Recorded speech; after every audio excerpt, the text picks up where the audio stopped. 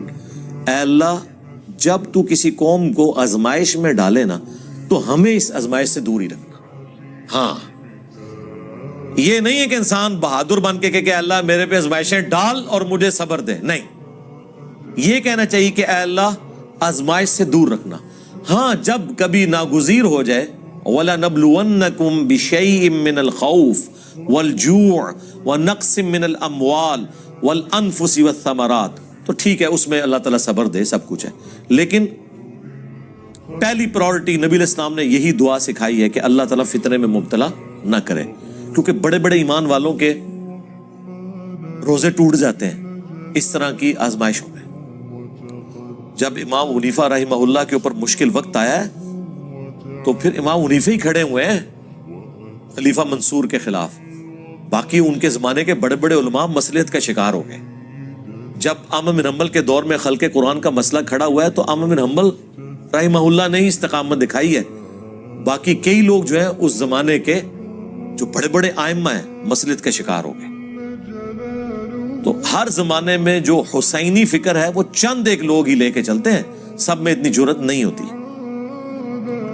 تو اللہ تعالیٰ فرماتا ہے کہ بسبب ان کی نافرمانیوں کے ان کو ہم نے آزمائش میں ڈالا، یعنی پہلے بھی ان کے کرتوت ایسے تھے، تو جب کرتوت برے ہوتے ہیں تو بعض اوقات اللہ تعالیٰ آزمائش ڈال دیتا ہے، اور یہ ان کے اوپر آزمائش تھی. وَإِذْ قَالَتْ أُمَّةٌ مِّنْهُمْ، جب ان میں سے ایک گروہ نے کہا لِمَ تَعِظُونَ قَوْمًا، کیوں تم ایسی قوم کو واعظ و نصیحت کرتے ہو، قَوْمًا اللَّهُ مُهْلِكُهُمْ، کہ جس قوم کو اللہ تعالیٰ ہلاک کر دے گا، او معذبہم عذابا شدیدا، یا انہیں شدید عذاب دینے والا ہے. یعنی کیوں سمجھاتے ہو ان نافرمانوں کو، چھوڑو، انہوں نے اپنی قبر میں جانا ہے، تم نے اپنی قبر میں جانا ہے، چپ کر کے تم تو برائی نہیں کر رہے نا، ان کو ان کے حال کے اوپر چھوڑ دو.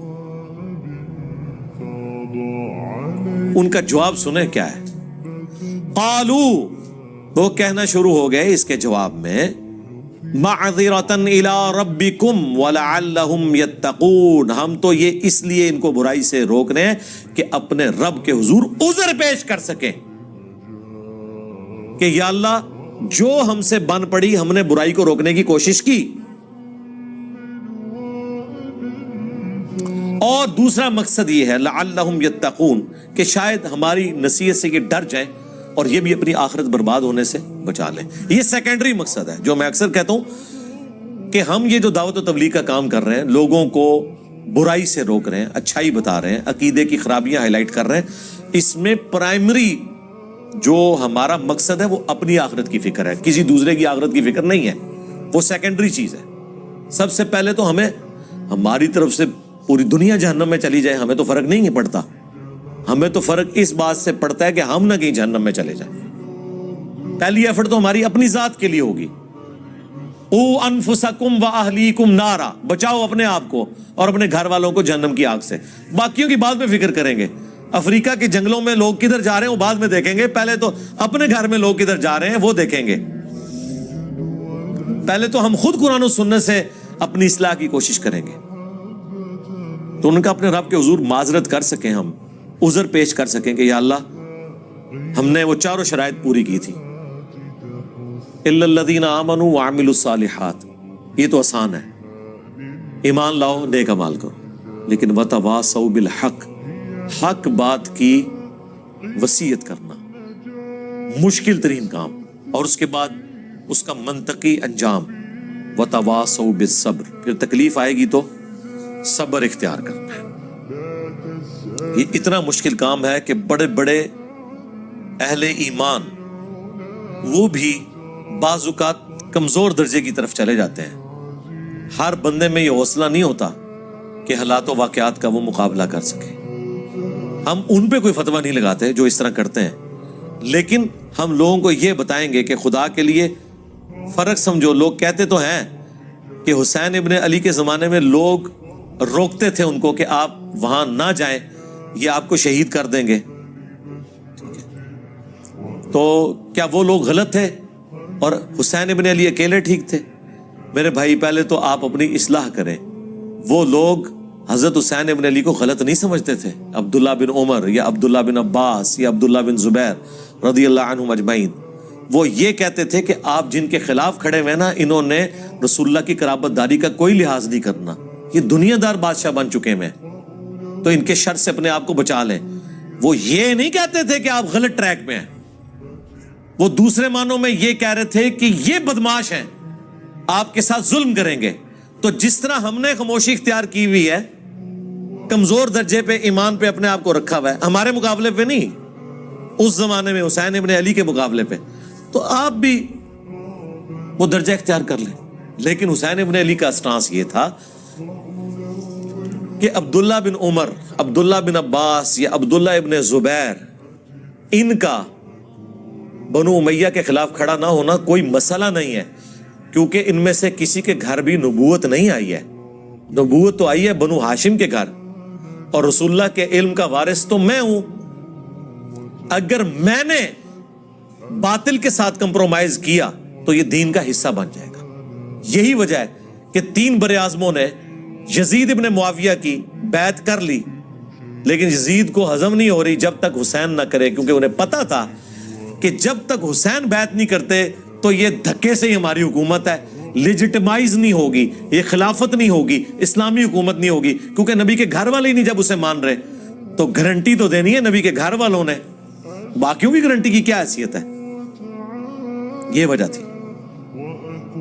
تو یہ ہمیشہ کم لوگ ہوتے ہیں اور وہ ڈرتے ہیں کہ یار اللہ کے حضور کیا جواب دیں گے. فلما، پس جب نسو ما ذکروا بہ، انہوں نے فراموش کر دیا جو انہیں ڈر سنایا گیا تھا، جو نصیحت کی گئی تھی. انجینا الذین ینہون عن السوء، تو ہم نے نجات دے دی ان کو جو برائی سے روکنے والے تھے، یعنی جو حسین ابن علی کی نیچر رکھنے والے تھے، ان کو تو مل گئی نجات.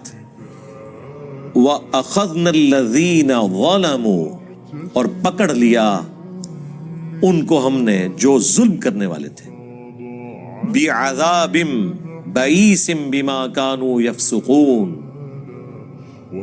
جن لوگوں نے اپنی جانوں پر ظلم کیا، برے عذاب سے ان کو پکڑ لیا گیا بوجہ اس کے کہ وہ نافرمانی کیا کرتے تھے. فَلَمَّا عَتَوْا عَمَّا نُهُوا، جب انہوں نے سرکشی کی اس سے جس سے ان کو روکا گیا تھا، مَا نُهُوا عَنْهُ، جس سے وہ لوگ روکے گئے تھے. قُلْنَا لَهُمْ كُونُوا قِرَدَةً خَاسِئِينَ، تو ہم نے ان سب کے سب کو کہا کہ بن جاؤ پھٹکارے ہوئے بندر. بس اللہ نے تو پھر کن فیکون ہی ہوتا ہے، کہا اور وہ بن گئے. اللہم لا تجعلنا منہم، اللہم احسن عاقبتنا فی الامور کلیہا واجرنا من خزی الدنیا وعذاب الاخرہ، آمین. اللہ اکبر. اب یہ واقعہ یہاں پہ مکمل ہو گیا. دیکھ لیں ان اٹینڈڈ ہے وہ گروہ. اللہ نے 2 گروہوں کا ذکر کر دیا.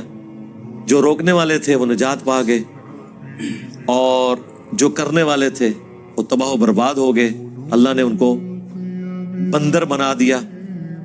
لیکن جو تیسری کیٹیگری تھی نا، جو کہہ رہی تھی کہ تانوں کیڑی لوڑ ہے، تسی اپنی قبر ہی جانا ہے، انہوں نے اپنی قبر ہی جانا ہے، آپ کو کیا تکلیف ہے، ان کو اللہ تعالیٰ نے اس قابل بھی نہیں سمجھا کہ ان کے انجام کا ذکر کرے، اچھا یا برا. اللہ. وَإِذْ تَأَذَّنَ رَبُّكَ، اور یاد کرو جب تمہارے رب نے یہ اعلان کیا تھا، لَيَبْعَثَنَّ عَلَيْهِمْ إِلَى يَوْمِ الْقِيَامَةِ، کہ ضرور اللہ تعالیٰ بھیجتا رہے گا ان پر قیامت کے دن تک من یسومہم سوء العذاب، ایسے ان کے اوپر حکمران مسلط ہوں گے، ایسا جابر حکمران ان کے اوپر آتے رہیں گے جو انہیں عذاب دیں گے، برا تکلیف دیں گے دنیا میں. حتیٰ کہ وہ بنی اسرائیل کے جو 2 عروج اور 2 زوال کا ذکر ہے سورہ بنی اسرائیل کے آغاز میں، اس میں اللہ تعالیٰ نے فرمایا ہم نے اپنے سخت لڑائی لڑنے والے بندے مسلط کر دیے. کس کے اوپر؟ بنی اسرائیل کے اوپر. اور انہوں نے بیت المقدس کی اینٹ سے اینٹ بجا دی. اللہ نے ان کافروں کو اپنی طرف منسوب کیا کہ ہم نے یہ مسلط کیے. اس امت کے اوپر بھی اللہ نے مسلط کیے تاتاری، اینٹ سے اینٹ بجائی انہوں نے بغداد کی. اللہ عذاب جب دلواتا ہے نا تو وہ اپنی مخلوق کے ذریعے ہی دلواتا ہے، اور اس وقت وہ مسلط ہوئے ہوتے ہیں. پھر تاتاریوں نے سرکار نہ کوئی بزرگ دیکھا ہے، نہ کوئی غوث دیکھا ہے، نہ کوئی کتب دیکھا ہے، وڈ کے پرے ماریا ہے. سارے بزرگوں کے حالات لکھنے والے جو شیخ فرید الدین عطار تذکرۃ الاولیاء جنہوں نے لکھی ہے، ان کو بھی تاتاریوں نے قتل کیا ہے. بچے کوئی نہیں، ٹھیک ہے، کیونکہ اللہ کی طرف سے تاتاری مسلط ہوئے تھے مسلمانوں پہ. تو اللہ نے فرمایا کہ بنی اسرائیل کے ساتھ بھی میں یہ کرتا رہوں گا. اچھا، اس میں یہ نہ سمجھیے گا کہ ان کے آباء و اجداد کی سزا ان کی اولادوں کو مل رہی ہے، نہیں. بنی اسرائیل میں سے جن لوگوں نے حق قبول کر لیا وہ اس عذاب سے بری ہو گئے. عبداللہ بن سلام جیسے لوگ بھی تو موجود تھے نا، یہودی عالم جنہوں نے اسلام قبول کیا. اس سے مراد وہ ہے بنی اسرائیل میں سے جنہوں نے اپنے آباء و اجداد کی وہ روش چھوڑی نہیں ہے اور پیغمبروں کی نافرمانی کو اپنا شعار بنا کے رکھا. ان پر قیامت کے دن تک عذاب آتا رہے گا. جابر حکمران مسلط ہوں گے. ایک تو 8 سے 100 سال پہلے اتنا بڑا حکمران مسلط ہوا ان کے اوپر، ہٹلر. 60 لاکھ یہودی قتل کر دیے. چلے بعض لوگ کہتے ہیں نہیں 60 لاکھ نہیں تھے، 6 لاکھ تھے. سرکار 6 لاکھ بھی تھوڑا بندہ ہے. 6 لاکھ بندے مارنے کے لیے اس نے 100 فیکٹریاں بنائی. اس نے جو کچھ کیا وہ غلط کیا، لیکن جن کے ساتھ ہوا اللہ تعالیٰ کی عذاب کی گرفت میں تھے وہ. ان ربک لسریع العقاب، بے شک تیرا رب عذاب دینے میں جلدی فرمانے والا ہے. لیکن بعض اوقات ڈھیل بھی دے دیتا ہے، لیکن دنیا میں بعض اوقات تھوڑا بہت مزہ ضرور چکھاتا ہے. آخرت کا تو عذاب پکا ہے. وَإِنَّهُ لَغَفُورٌ رَحِيمٌ، اور سائملٹینیس کنٹراسٹ ہے. اور بے شک وہ ضرور بالضرور بخشنے والا مہربان ہے.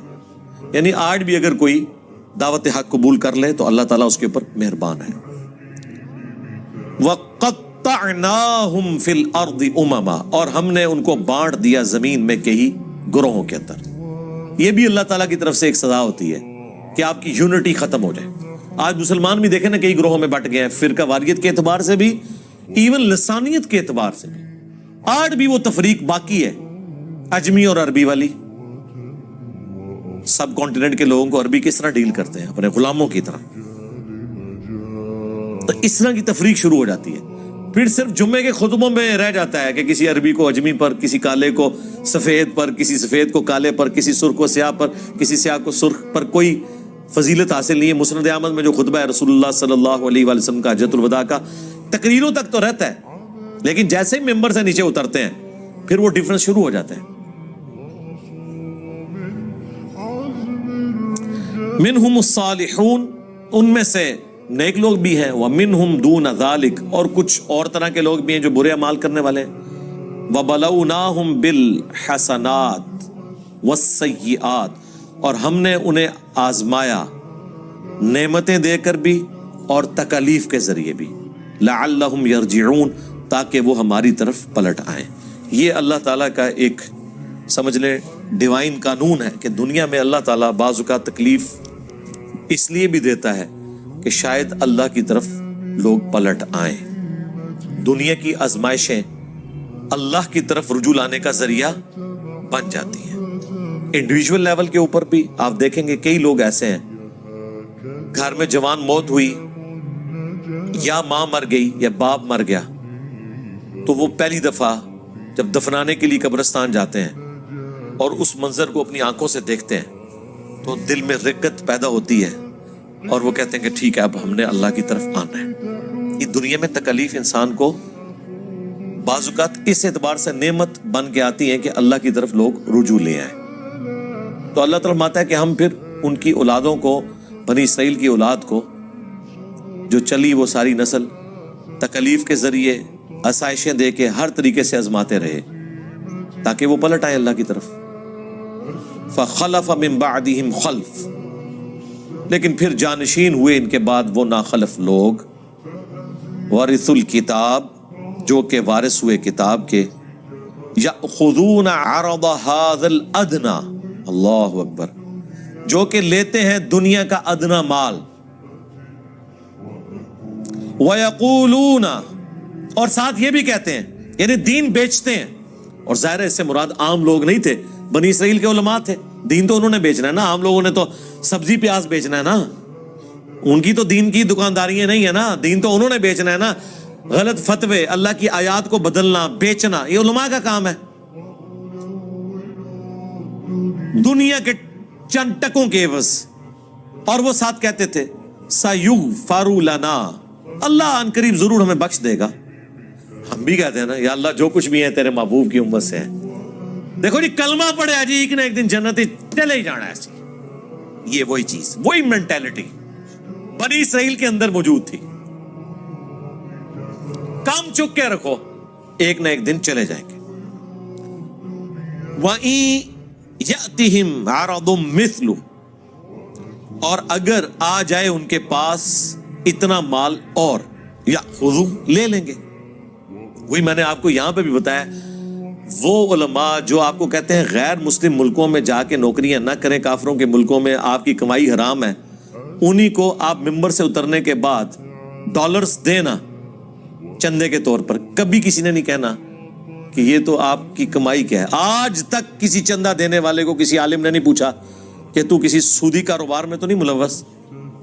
نہیں، بتانے کے لیے بہت اچھی بات ہے، پوچھیں گے نہیں کبھی بھی، آپ بتا کے بھی دیکھ لیں واپس نہیں کریں گے انشاءاللہ، آپ کو مایوس نہیں لوٹائیں گے انشاءاللہ۔ یہاں پہ بھی اللہ نے ہمارا ان کو اور بھی ملے نہ ملے گا، یہ لیں گے۔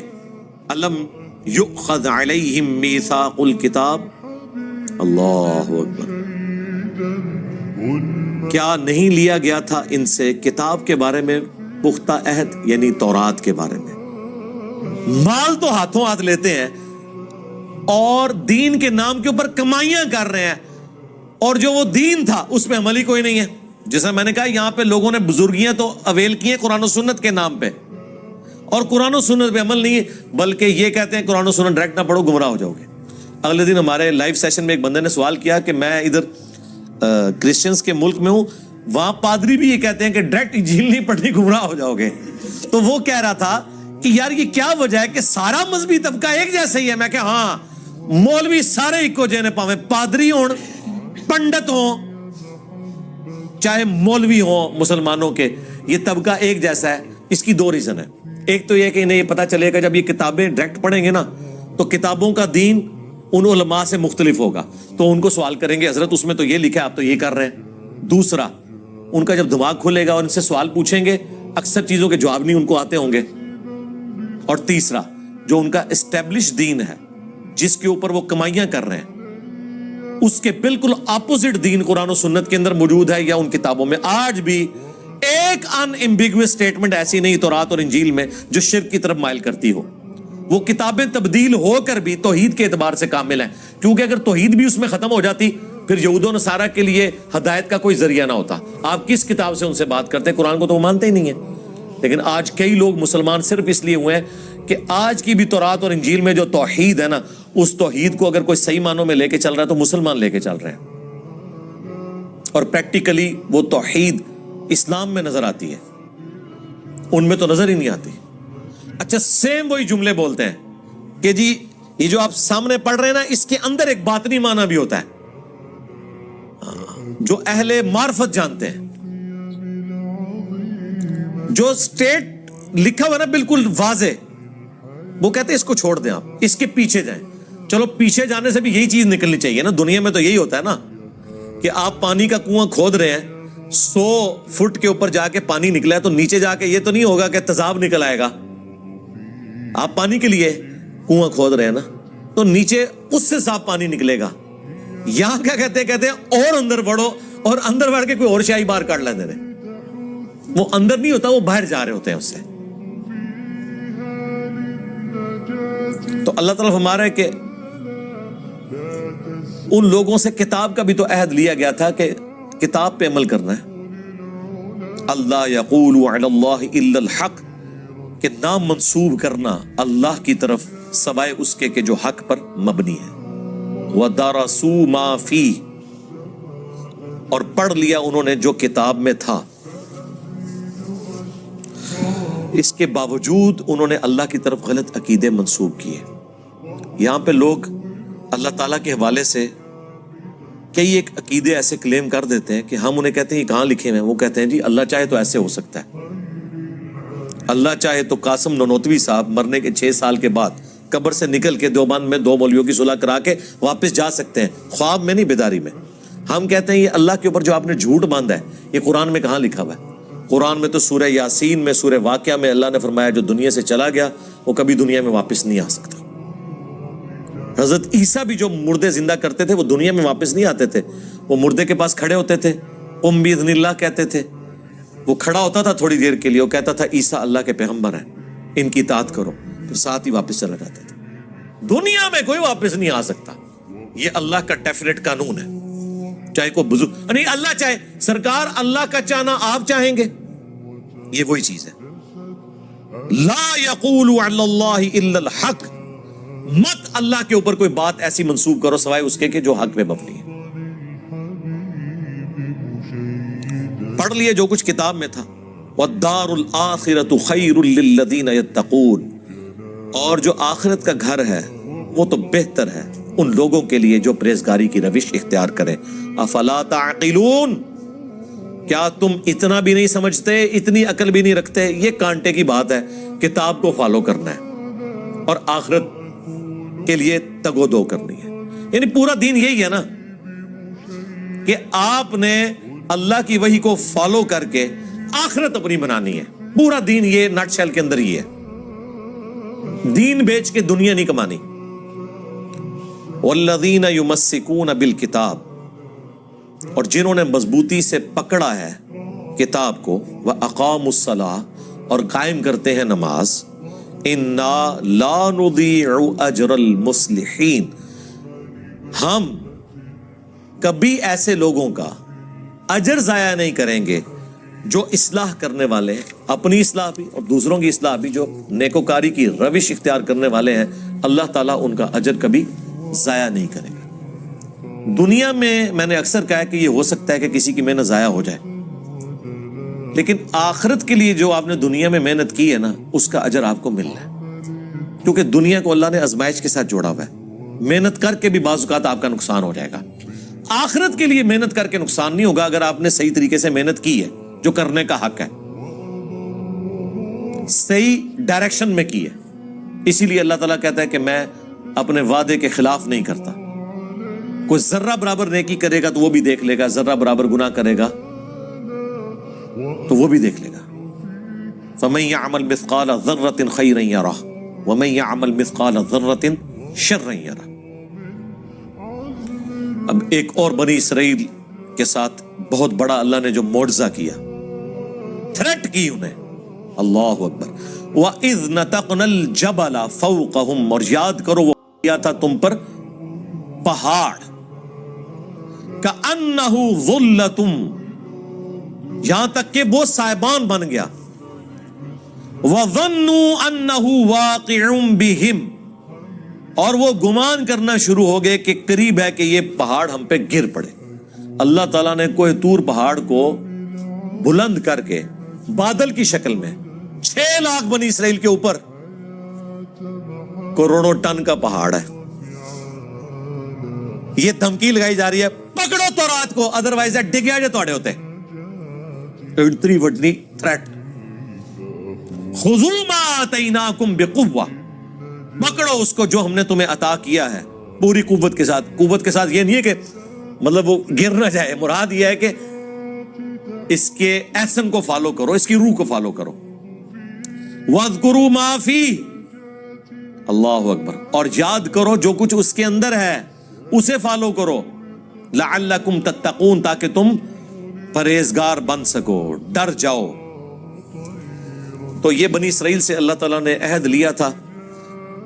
ظاہر اس وقت تو سب نے کہا کہ بالکل ہی اللہ جو تسی کہو گے ہوئے گا. جناب پہاڑ سر دے ہوتے ہوئے، سر کے اوپر پہاڑ سائبان اور بادل کی شکل میں ہو، اور تھریٹ ہو کہ یا تو تورات کو پکڑو ادروائز یہ موت کا پروانہ آیا تمہارے اوپر. اتنا بڑا معجزہ دیکھ کے بھی، لیکن بس اس وقت تو انہوں نے عہد کیا، لیکن بعد میں اکثریت نے بھلا دیا.